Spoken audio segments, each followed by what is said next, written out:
From the book Footprints Without Feet, in page number 39, we are starting with lesson 7, the necklace. The necklace is actually a very interesting story which teaches us many lessons from the crux of human values. It also teaches us to be contented, means to be satisfied with our life, with whatever we have. Now this necklace is written actually by Guy de Maupassant. So Guy de Maupassant was born on 5th of August in 1815 in France, and he was a French writer and remembered as a master of short story form. So here also we will find many French translations and French words also. So he is a French writer and remembered as a master of short story form and as a representative of the naturalist school of writers who depicted human lives and social forces in disillusioned and often pessimistic terms. Many of his stories written by him are set during the France-Prussian War of the 1870s. He wrote around 300 stories, 6 novels, 3 travel books and 1 volume of poetry, means verse. And this necklace is one of the lessons which will teach us a lot of values which we need to know in our life. So it talks about, if you open the book, then you will see that it talks about Matilda, who is invited to a grand party. She has a beautiful dress but no jewellery. She borrows a necklace from a friend and loses it, and what happens next is the main thing what we are going to read in this story. Okay.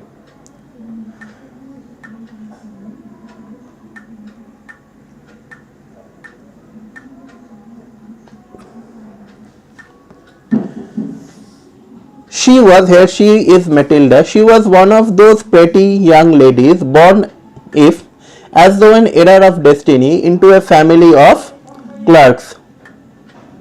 She had no dowry, no hopes, no means of becoming known, loved and married by a man either rich or distinguished. And she allowed herself to marry a petty clerk in the office of the Board of Education. She was simple but she was unhappy. Means this lady was extremely beautiful actually. This lady was extremely beautiful and good looking, and as it happens in most of the societies, the very good looking ladies, they are expected to be rich in a very rich house, married. They are expected to be married in a very rich household.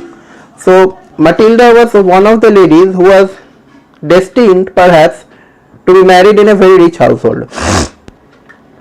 But unfortunately she was placed in the family of clerks, means her parents were clerks and she was also married to a clerk.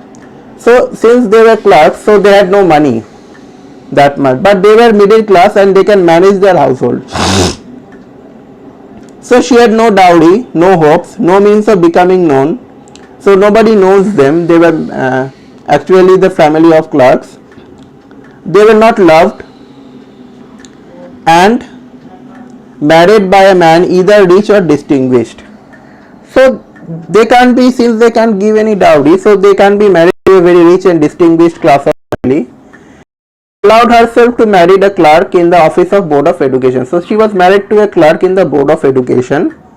So being a family of clerks, she was also married to a clerk, but this clerk was in the office of the Board of Education. She was simple but she was unhappy. She was unhappy with her life and she suffered incessantly, feeling herself born for all delicacies and luxuries. She suffered from the poverty of her apartment, the shabby walls and the worn chairs. All these things tortured and angered her. So this girl always dreamt of being rich. Because she was beautiful, so she always expected that she will be in a very rich household, and as a result all the delicacies and luxuries of the world should be given and treated to her as is expected. But it never happened that a princess came to him and asked for her hand. A princess came to her and asked for her hand and married this girl. So no delicacies, no luxuries were being with her, and She was tortured by herself. She suffered from the poverty of her apartment. Her apartment was not a good one. The shabby walls, the worn out walls and the worn chairs, and all these things angered her. When she seated herself for dinner opposite her husband, who uncovered the tureen with a delight air, saying, "Oh, the good pot pie, I know nothing better than that," she would think of the elegant dinners, of shining silver. She thought of exquisite food served in marvelous dishes. She had neither forks nor jewels, nothing. She loved only those things. So this girl only thought of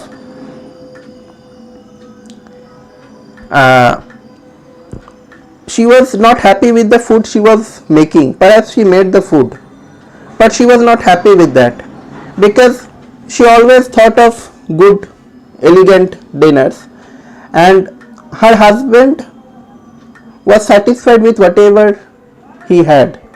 He always uncovered the cover of the lid, tureen is the cover, okay, of the food, and started to say, "Oh, this is a very good pot pie, I love that, okay, I know nothing better than that." So he was happy with whatever he had, but this girl would think of elegant dinners, of the various tastes that had, and she loved only those things. So she thought of exquisite food she served in marvelous dishes, means very rich dishes, perhaps made of gold and silver. She had neither forks nor jewels, she had nothing, and she loved only those things. So she had a rich friend, a schoolmate at the convent, but she was taught at a convent school. Despite being a family of clerks, her family taught her at a convent school, and as it happens in a convent school, which is a very rich school, she had a very rich friend, a very rich schoolmate at the convent, who she did not like to visit because she was rich, and she suffered so much when she returned. She wept for whole days from despair and disappointment. She was extremely unhappy with the friend, because that family had so many rich things and her family doesn't have that. It's just a mere jealousy with her friend. One evening her husband returned elated, bearing in his hand a large envelope. So one evening what happened? Her husband returned and he was elated, means he was extremely overjoyed, because he had a large envelope. Here, he said, "Here is something for you." So he wanted to give something to her wife, but her wife already had a very rich taste. Perhaps she won't like it. She quickly drew out a printed card on which were inscribed these words: "The Minister of Public Instruction and Madame George Rampanu asks the honor of M stand for Mr. Okay, M and MME. MME stand for Mrs. in French. So M stands for Mr in French, MME stands for Mrs in French. Ask the honor of Mr and Mrs Ruiz's company on Monday evening, January 18, at the minister's residence." It is a grand dinner at the minister's residence, and it is not a joke. So she was supposed to be happy with that, but this girl did something else. Instead of being delighted as her husband had hoped, she threw the invitation spitefully upon the table, murmuring, What do you suppose I want with that? Why would I want that? Okay, what do you think? Why do I want that? Okay, because at that moment he saw the invitation, she was constantly thinking that she had no dress to wear, she had no jewellery to wear,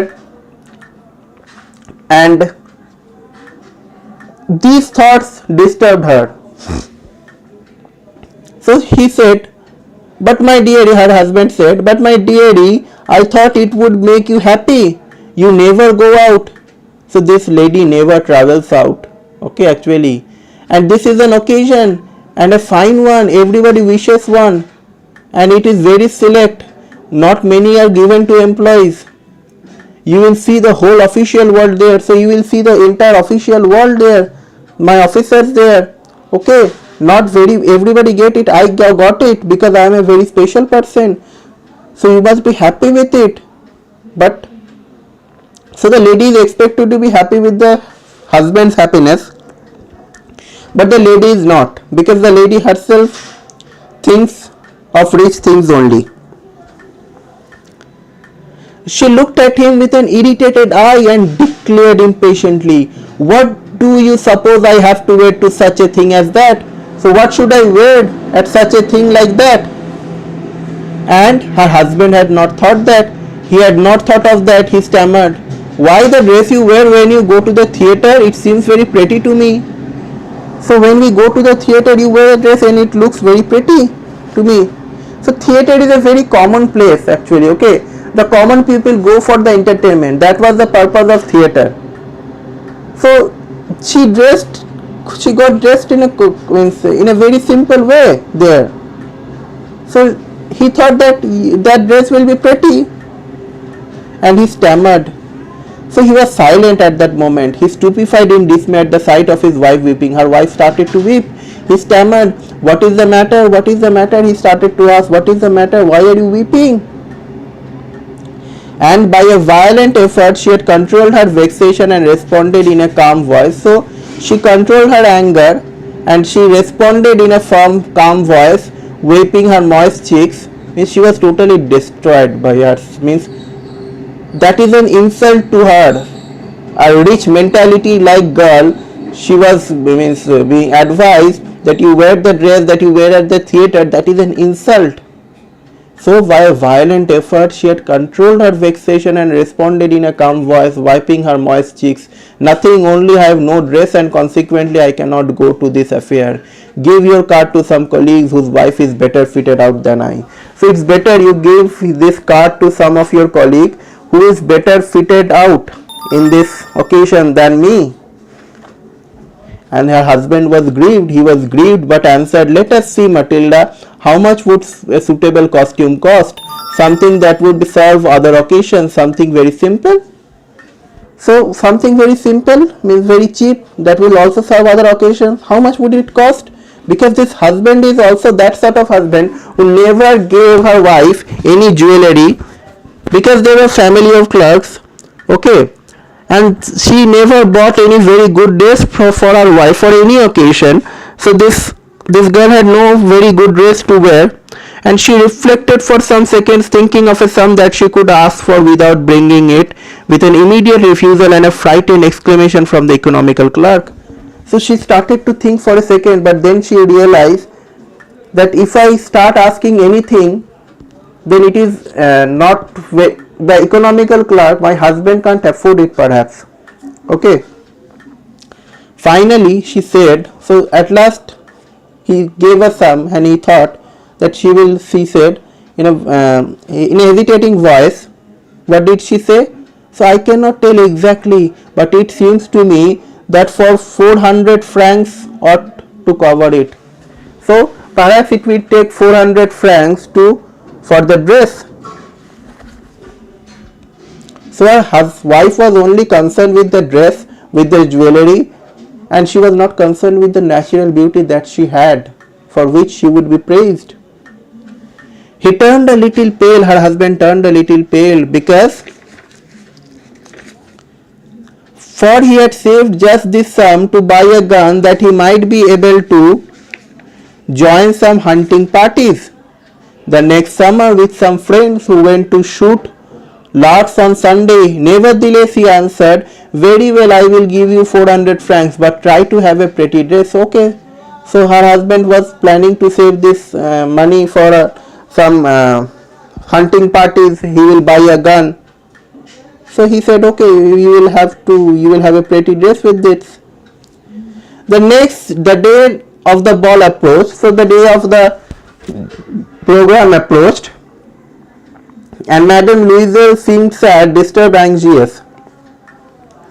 So this lady seemed to be sad. This lady seemed to be disturbed and anxious, because nevertheless her dress was nearly ready.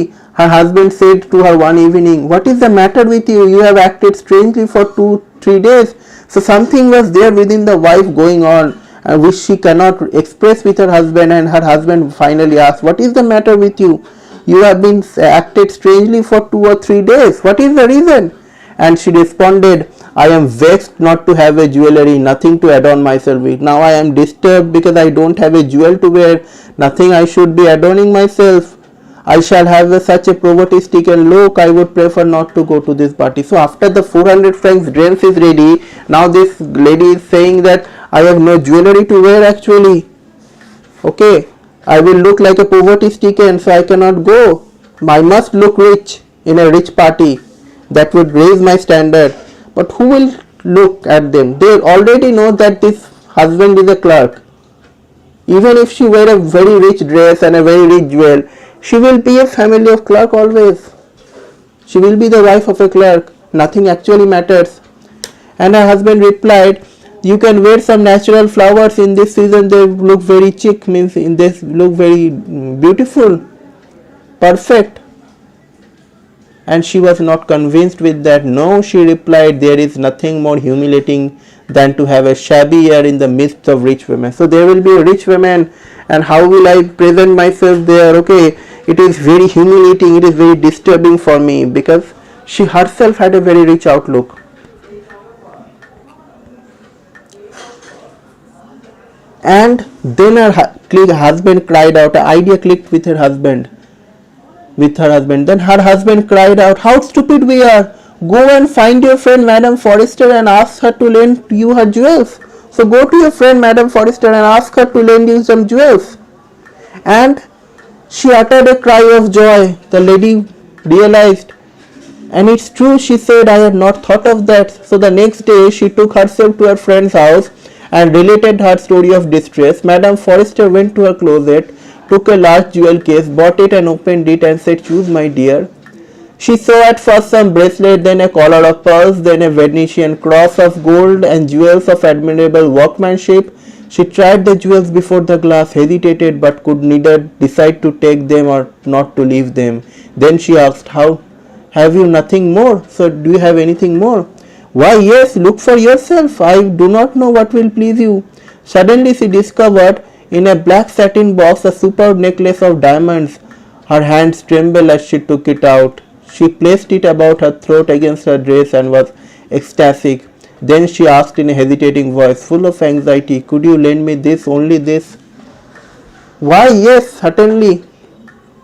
So this Madame Forrester, whom her husband suggested, this lady was a rich lady, but this rich lady might have a lot of jewels, but not necessarily all the jewels will be very costly. So there are some jewels which are duplicate. They might look very elegant at one look. Okay, unless and until you go and touch the jewel, you won't understand it is original or duplicate. So nobody does that in a party actually. Okay, whether this jewel is rich, very costly or not, nobody does that. So since this Madame Forrester go to a lot of parties, so she had collected a lot of jewelry, perhaps cheap jewelries are there. Okay, and a lot of jewelry was there within her, and she allowed Matilda to choose any jewel that she likes. For her it is just a duplicate jewel, so it doesn't matter to her. And then she said, okay, look for yourself, whatever will please you. Okay, it doesn't matter. And Matilda couldn't choose any of the jewels actually. Matilda couldn't choose, and at last in a satin box he found a diamond jewelry. It looked like diamond, perhaps it was not diamond even, because if it was diamond, perhaps nobody would keep it in that way. So let's see. And she took it out and she just asked for one jewel, only this, can you lend me this? And then she said, okay, yes, certainly I can lend you this. And then she embraced her friend out of joy. Okay, she fell upon the neck of her friend, embraced her with passion, then went away with her treasure. It was a treasure and she went away. So the day of ball arrived and Madame Louiselle was a great success there. She was the prettiest of all, elegant, gracious, smiling and full of joy. All the men noticed her, asked her name and wanted to be presented in front of her. So she was extremely good looking lady. She wanted to be presented, and she danced with enthusiasm, intoxicated with pleasure, thinking of nothing but all this admiration, this victory, so complete and sweet to her heart. It was her moment at the ball. Every man noticed her. She was beautiful, she was extremely well dressed. Okay, but none of them actually noticed perhaps the jewellery, perhaps the dress, but her beautiful presence. And everybody wanted to ask her name, wanted to be presented. Okay, and she danced there with enthusiasm, with willingness, intoxicated with pleasure, thinking of nothing but all this admiration. So many people admired him, and she was extremely elated with this. Her thinking was only the admiration that she got. Okay, this victory is so complete and sweet to her heart. So it was a victory. She was being praised by all men. Okay, and she went home 4 o'clock in the morning. So at the 4 o'clock she went home. Her husband had been half asleep in one of the little saloons. So in a small cabin, her husband was asleep in one of the little saloons since midnight with 3 other gentlemen whose wives were enjoying themselves very much. So the other gentlemen's wives were also enjoying themselves very much, and he was half asleep. So he threw her shoulders the modest wraps they had carried. Okay, so then took the wraps, okay, means the sweaters which she carried, whose poverty clashed with the elegance of the ball costume. She wished to hurry away in order to not to notice by other women who were wrapping themselves in rich furs. So she wished to hurry away in order to not notice by other women who were also wrapped in rich furs. And Louisel stopped her. "Wait," said he. So Mr. Louisel stopped her and said, "Wait, I am going to call a cab, so I am going to call a taxi." But she would not listen and descended the steps rapidly. She didn't listen, she didn't wait there. She quickly went out. When they were in the street, they found no carriage. So there were no carriage in the streets. Okay. Actually, this lady didn't want to be noticed in her poverty-stricken look. Okay. So quickly she went out without being noticed. They began to seek for one, hailing the coachman whom they saw at a distance. So they started to call the coachman whom they saw at a distance.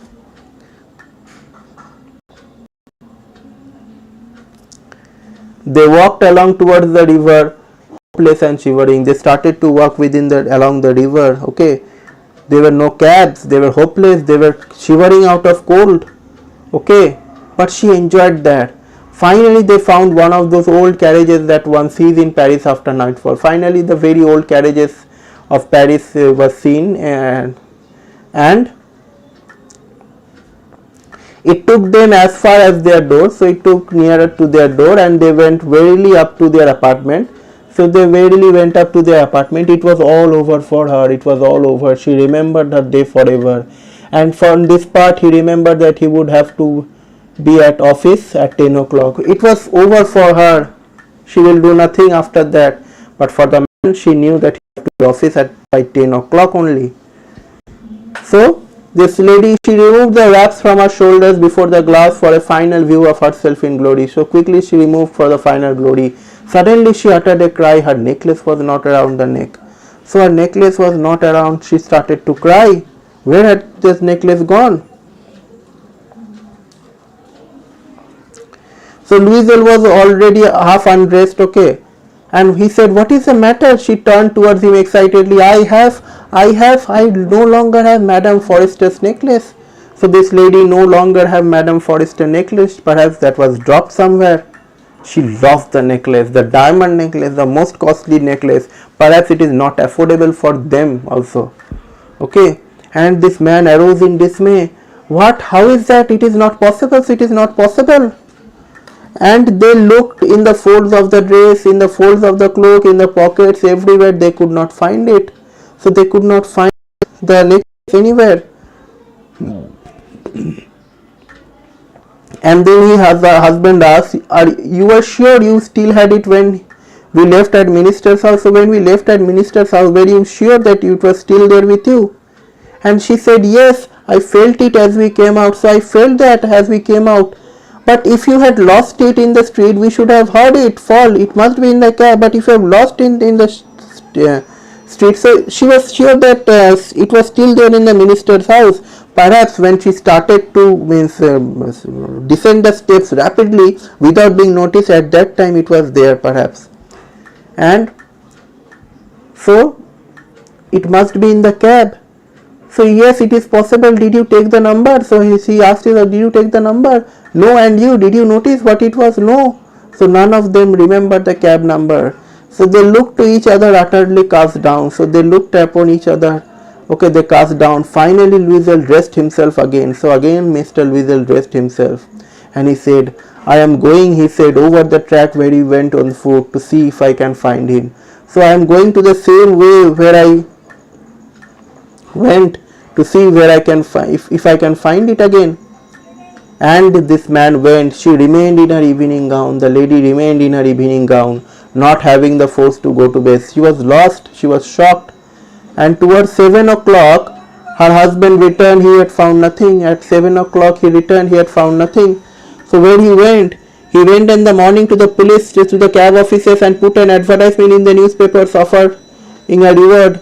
So he offered a reward. He went everywhere, and she waited all day in a state of bewilderment before this frightful disaster. Louisel returned in the evening. His face pale. He had discovered nothing. Mr. Louisel discovered nothing actually. Okay, his face paled. So what he is going to do? And he said, okay, so that bad days are now coming. If because of her wife, okay, who had a rich outlook, now they are going to be very poor. Problem with this Matilda is that she didn't understand her own worth. She didn't value her actual own worth. Perhaps she didn't needed a jewelry to be adorned. Okay, and he said, so Mr. Louisel said that write to your friend that you have broken the clasp of the necklace and that you will have it repaired. That will give us time. So okay, you tell your friend that it will have it repaired. So that will give us time. And she wrote it as dictated. So she wrote as he dictated. So at the end of the week they had lost all hope. And Louisel, older by 5 years, declared we must replace this jewel. So Mr. Louisel, older by 5 years, he said that we must replace this jewel now. Okay. And in a shop in Palace Royal, they found a chaplet of diamonds which seemed to them exactly like the one they had lost. It was valued at 40,000 francs. They could get it for 36,000. So at the jewellery shop, he found that it was exactly the same type of jewellery was there, which cost around 40,000 francs. And they could get it at 46,000. So Louisel possessed 18,000 francs. So Mr. Louisel only had 18,000 francs which his father had given him, which his father had left him. He borrowed the rest of the money, and he made ruinous promises, took money from you usurers and whole race of lenders. So he made promises, he took money from the usurers, okay, who lends money, and a whole race of lenders. Then he went to get new necklace, depositing on the merchant's counter 36,000 francs. Then she started to deposit the 36,000 francs in the merchant's counter and took the necklace. When Madame Louisel took back the jewels to Madame Forrester, the latter said to her in a frigid tone. So when Mrs. Louisel took back the jewels to Mrs. Forrester, so Mrs. Forrester said in a rigid tone that you should have returned them to me sooner, for I might have needed them. I might have needed those jewels. You should have returned it sooner. And Madame Forrester didn't open the jewel box as Mrs. Louisel feared she would.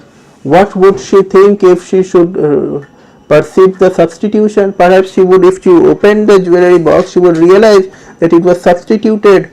What should she say? Would she take her for a robber? What should she say? Would she take her for a robber?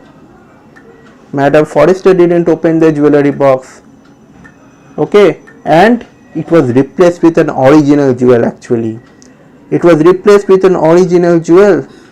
Perhaps it was not original. Okay, it was a fake jewelry diamond which they could easily afford for only 400 to 500 francs.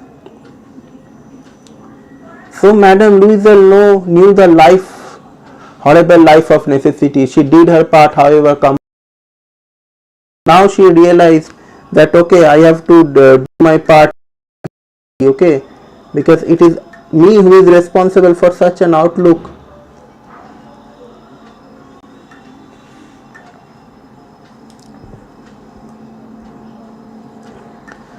So it was necessary to pay this frightful debt. So it was, they must pay the frightful debt. She would pay it. Okay, they sent away the maid, they changed their lodgings, they rented rooms in the attic. Now they rented rooms in the upper part of her house, okay, which was extremely cold. Said they changed their apartment, okay, and she learned the odious work of a kitchen. She started to learn only, she perhaps knew only the kitchen work, means cooking. Now all the odious works of the kitchen, whatever could be done, she knew, learnt it. She was the solid linen, was the dish clothes which she hung on the line to dry. Then she took down the refuse to the street, each water, stopping at each landing to catch her breath. Water at each landing, some shop, miserable money, started to bargain for the money. She must have the larger amount.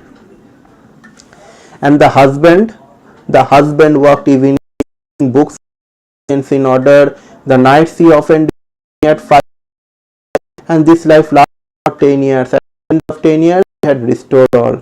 So it took 10 years to pay the debt of perhaps 13,000. Okay, and then they restored all for 10 years. Okay, for odious works. And Madame Louise seemed to be an old lady now. She had become a strong hard woman. The crude poor house, okay, who hair was badly dressed, her skirts looked dirty, her hands were dirty. She spoke in a loud tone and washed the floors with a large pails of water. So she started speaking in a loud tone, washed with pails of water by herself. But sometimes when her husband was at the, she would seat herself before the window of that evility of the ball where she was so beautiful and flattered. She will always remember, because it was the moment where she wanted praises, and this praise cost her so much life. Okay, she was so flattered there. How would it have been if she lost the necklace? How would life been if she had not lost the necklace? Who knows that how small a life is, singular a life is, and how it can change, and it will ruin or save one. So one Sunday, as she was taking a walk in the Champs aisles to rid herself of the cares of the week, she suddenly perceived a woman walking with a child. It was Madame Forrester, still young, still pretty, still attractive. Madame Louise was affected. Should she speak to her? Yes, certainly, and now that she had paid, she would tell her all. Why not? So yes, she must speak to her. She had paid a jewel. She must tell her all. Why not? Why won't she tell? And she approached her. Good morning, Jenny. So she approached her. Good morning. And her friend did not recognize her and was astonished to be so familiarly addressed by this common personage. And she stammered, but madam, I don't know you. You must be mistaken. Okay, I don't know you. Why are you speaking to me? No, I am Matilda Louise. And her friend uttered a cry of astonishment. Oh, my poor Matilda! How have you changed? How have you changed yourself? And then she said, yes, I have had some hard days. I was passing through hard days since I saw you, and some miserable ones also, and all because of you. And why was she responsible? Okay, Matilda chose the rich jewel. Okay, her friend Madame Forrester didn't let her choose, right? So because of me, how is that? You recall the diamond necklace that you loaned me to wear in the minister's ball? Yes, very well. Well, I lost it. How is that, since you returned it to me? So if you have lost it, how did you return it to me? So she said, I returned another to you exactly like it, and it has taken us 10 years to pay for it. You can understand that it was not easy for us who have nothing, but it is finished and I am decently contented. So it is finished now and I am extremely happy. So I have replaced exactly like. And Madame Forrester stopped short. She said, you say that you bought a diamond necklace to replace mine? So you bought a diamond necklace, actually, real diamond necklace? Yes, you did not perceive it then, they were just like alike. So you didn't realize? and she smiled with a proud and simple joy. She smiled with a simple joy. Madame Forrester. So Matilda smiled with a proud and simple joy. Madame Forrester was touched and took both her hands as she replied. Okay, she was extremely ashamed of it, and she said, "Oh, my poor Matilda, mine were false. They were not worth over 500 francs. They were not worth over 500 francs. They were false necklaces. Why did you replace it with original ones? Okay, perhaps it would have cost you only 500 francs. You could easily afford that, and you paid exactly with that." So it was a kind of ashamed. So who is responsible for this? Is Madame Forrester responsible for this? No, definitely not. It was all the thinking and attitude of Matilda, who had a very rich outlook. Okay, she was extremely selfish. She didn't understand her husband's worth, her husband's value, because of which she was actually invited. She didn't have any worth to go to that party, but her husband had. Her husband had achieved that, and because of her she was invited.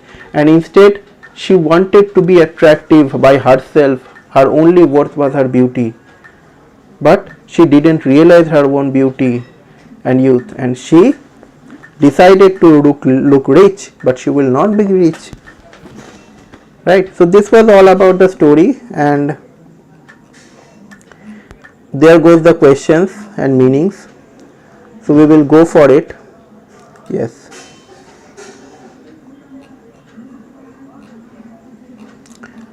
I have given this summary and introduction to the lesson to you all,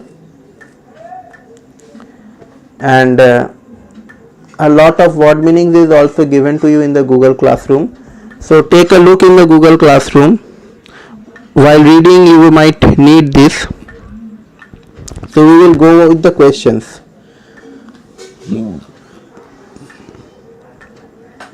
So there is read and find out questions at the beginning of the lesson and everywhere. Okay, in page number 39, in page number 41. Okay, so we will go through these questions first, then we will come about the think about it questions. Okay. So what kind of person is Mrs. Ruiz? Why is she always unhappy?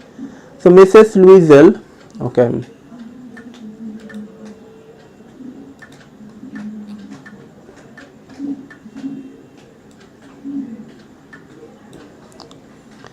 so Mrs. Ruiz is a very unhappy and unsatisfied person.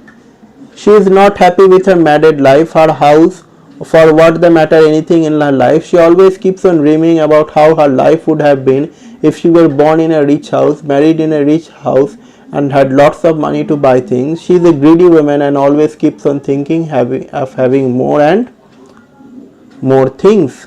So she is a greedy woman. Okay. So what kind of a person is her husband? So her husband is a very caring and a loving man. He is not greedy and he stays happy with whatever he has. He appreciates the little things that life has given him and does not want to see his wife unhappy, for which he sacrifices his own needs. Next is, what fresh problems now disturb Mrs. Ruiz? So Mrs. Ruiz's husband agrees to buy her a dress worth 400 francs and sacrifices her own requirement for buying a gun, but Mrs. Ruiz, being a greedy woman, starts acting strangely and demands jewellery to wear, else she will not go to the party.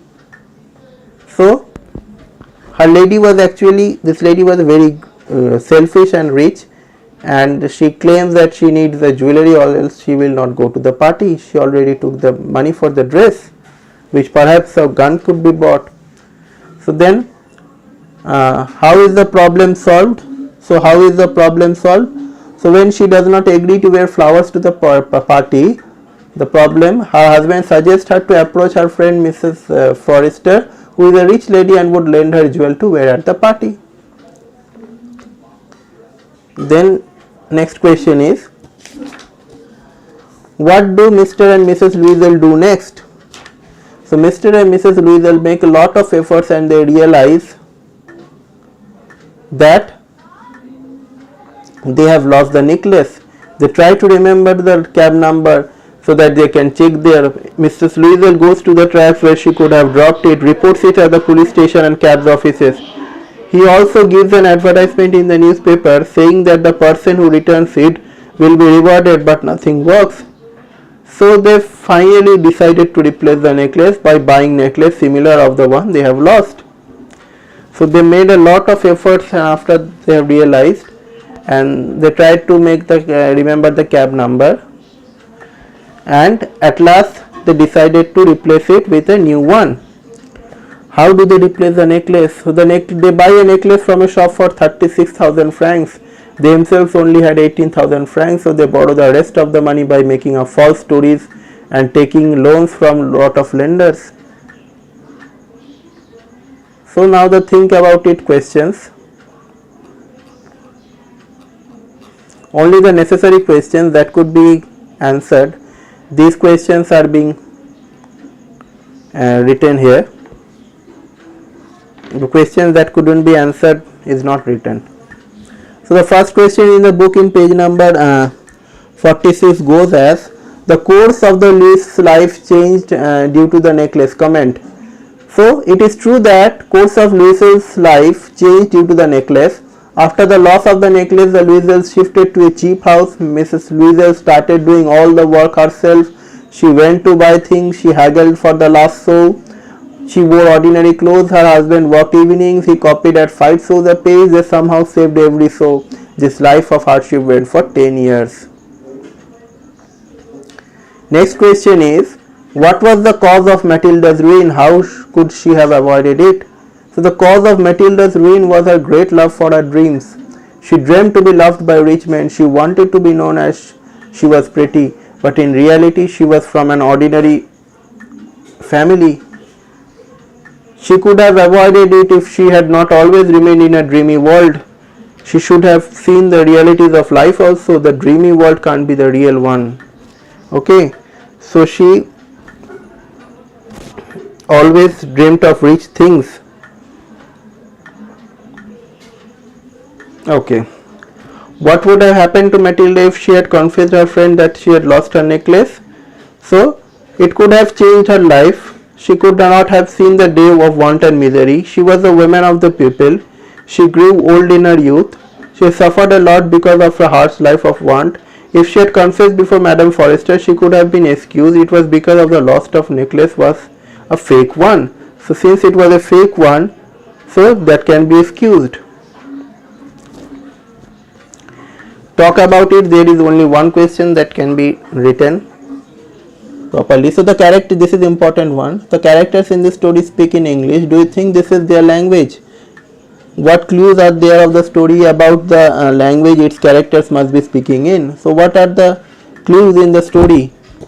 So the characters were not actually English. Okay, the characters in this story speak in French, but this is not their language. There are many clues to show this. Their characters speak French because the story was originally written in French. It was translated into English. So this story is actually translated into English. It is originally written into French. And the clues are names of characters: Mme Louisel, Madame Louisel, Mme Forrester. Minister's name is George Rampanu. This is a French one. Currency is there franc, there is sou. Okay, these were the currencies. Okay, just like money, rupees and paisa. Okay, so shop location is Palace Royal. Okay, so this is the location. So these are the clues that shows.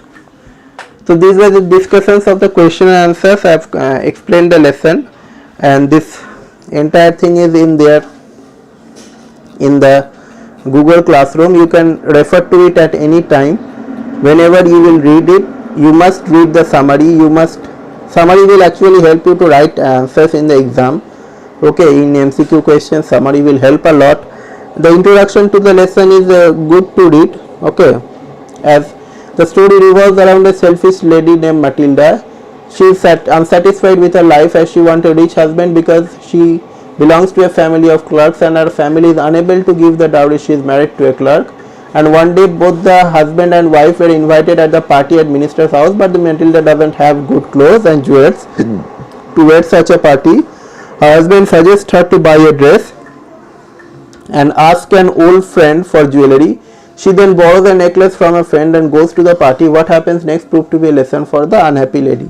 So this is the introduction to the lesson, but just before reading the lesson you must read this and then start to look for the summary. The word meanings will help you whenever there is any problem. There are 50 word meanings and you are advised to write all the notes word meaning in your English literature copy. Okay, as this is the only way you will remember the best in for your exams. Okay students, okay. So thank you. I am closing the video now.